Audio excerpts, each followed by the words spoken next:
ನಮಸ್ಕಾರ ಸ್ನೇಹಿತರೆ ಗೃಹಲಕ್ಷ್ಮಿ ಯೋಜನೆಯಡಿ ಪ್ರತಿ ತಿಂಗಳು ಹಣ ಪಡೆಯುತ್ತಿರುವ ಮಹಿಳೆಯರಿಗೆ ಇದೀಗ ಮಹತ್ವದ ಮಾಹಿತಿ ಬಂದಿದೆ.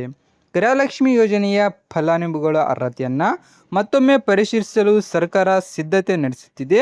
ಈ ಪರಿಶೀಲನೆ ಸೇವಾ ಸಿಂಧು ಕೇಂದ್ರಗಳ ಮೂಲಕ ನಡೆಯುವುದರ ಜೊತೆಗೆ ಅಗತ್ಯವಿದ್ದರೆ ಮನೆ ಮನೆಗೆ ತೆರಳಿ ಸಮೀಕ್ಷೆ ನಡೆಸುವ ಸಾಧ್ಯತೆಯೂ ಇದೆ. ಮುಖ್ಯವಾಗಿ ಫಲಾನುಭವಿಯ ಗುರುತನ್ನು ಖಚಿತಪಡಿಸಿಕೊಳ್ಳಲು ಬಯೋಮೆಟ್ರಿಕ್ ಮತ್ತು ಫೇಸ್ ಅಥೆಂಟಿಕೇಶನ್ ಬಳಸುವ ತಾಂತ್ರಿಕ ವ್ಯವಸ್ಥೆಯನ್ನು ಸರ್ಕಾರ ಸಿದ್ಧಪಡಿಸುತ್ತಿದೆ. ಇದಕ್ಕಾಗಿ ಮೊಬೈಲ್ ಆ್ಯಪ್ ಮತ್ತು ವೆಬ್ ಪೋರ್ಟಲ್ ಅಭಿವೃದ್ಧಿಪಡಿಸಲಾಗುತ್ತಿದೆ ಎಂದು ಸರ್ಕಾರ ಮಾಹಿತಿ ತಿಳಿಸಿದೆ. ಹಾಗಾದರೆ ಫಲಾನುಭವಿಗಳು ಈಗ ಏನು ಮಾಡಬೇಕು? ಸದ್ಯಕ್ಕೆ ಯಾರೂ ಆತಂಕ ಪಡಬೇಕಾದ ಅಗತ್ಯವಿಲ್ಲ. ಅಂತಿಮ ಮಾರ್ಗಸೂಚಿ ಬಿಡುಗಡೆಯಾಗುವವರೆಗೂ ಎಲ್ಲರೂ ಕಡ್ಡಾಯವಾಗಿ ಸೇವಾ ಸಿಂಧು ಕೇಂದ್ರಕ್ಕೆ ಹೋಗಬೇಕು ಎಂದು ಹೇಳಲಾಗಿಲ್ಲ. ಆದರೆ ಮುನ್ನೆಚ್ಚರಿಕೆಯಾಗಿ ಕೆಲವು ದಾಖಲೆಗಳನ್ನು ಸಿದ್ಧವಾಗಿ ಇಟ್ಟುಕೊಳ್ಳಿ.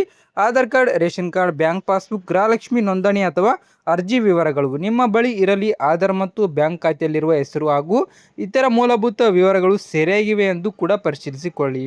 ಪರಿಶೀಲನೆ ವೇಳೆ ಫಲಾನುಭವಿಯ ಹೆಸರು, ಕುಟುಂಬದ ವಿವರಗಳು, ರೇಷನ್ ಕಾರ್ಡ್ ಮಾಹಿತಿ ಮತ್ತು ಹಣ ಬರುತ್ತಿರುವ ಬ್ಯಾಂಕ್ ಖಾತೆಯ ಬಗ್ಗೆ ಅಧಿಕಾರಿಗಳು ಮಾಹಿತಿ ಕೇಳುವ ಸಾಧ್ಯತೆ ಇದೆ.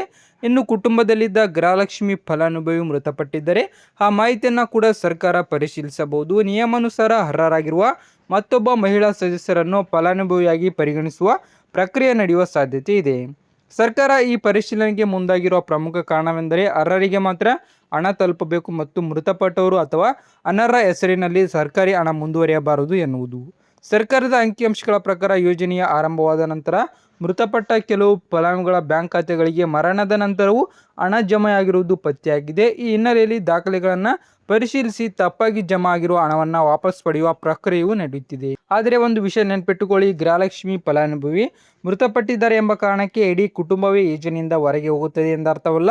ಅರ್ಹತೆ ಇರುವ ಕುಟುಂಬದ ಮತ್ತೊಬ್ಬ ಮಹಿಳೆಗೆ ನಿಯಮಾನುಸಾರ ಅವಕಾಶ ಸಿಗಬಹುದು. ಮತ್ತೊಂದು ಬಹಳ ಮುಖ್ಯ ಎಚ್ಚರಿಕೆ, ಯಾರಾದರೂ ಪರಿಶೀಲನೆ ಹೆಸರಿನಲ್ಲಿ ಕರೆ ಮಾಡಿ OTP, ATM pin, bank password ಅಥವಾ ಹಣ ಕೇಳಿದರೆ ಕೊಡಬೇಡಿ. ಅಧಿಕೃತ ಮಾರ್ಗಸೂಚಿ ಬಂದ ನಂತರವೇ ಪರಿಶೀಲನೆ ಯಾವಾಗ ಮತ್ತು ಹೇಗೆ ನಡೆಯಲಿದೆ ಎಂಬುದು ಸ್ಪಷ್ಟವಾಗಲಿದೆ.